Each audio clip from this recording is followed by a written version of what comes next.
আসলে ওনার overall condition খুবই খারাপ, একেবারে ক্রিটিক্যাল বলতে যা বোঝায় তাই।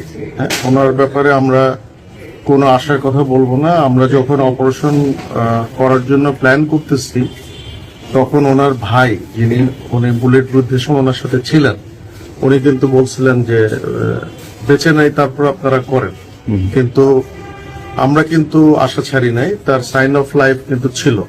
এবং অপারেশনের ভেতরেও কিন্তু আমাদের অ্যানেস্থেশিয়ার স্যাররা যারা ছিলেন ওনারা কিন্তু বলছেন যে পেশেন্টের এফোর্ট আছে। এফোর্ট মানে নিজস্ব শ্বাস প্রশ্বাসের যে শক্তি যেটা।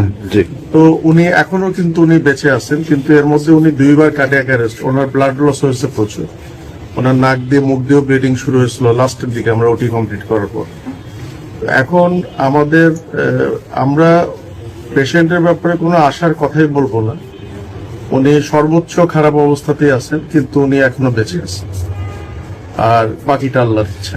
আর আমরা এই ধরনের ক্ষেত্রে যেটা করি,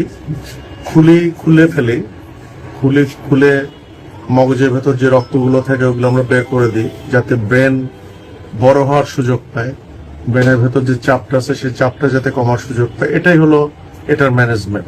তো এটা আমরা করে এখন রোগীর ভালো আইসিইউ সাপোর্টের জন্য রোগীর যারা আত্মীয় স্বজন তারাই প্রেফার করছেন যে এবার কেয়ারে নেওয়ার জন্য। গুলি কি বেরিয়ে গেছিল?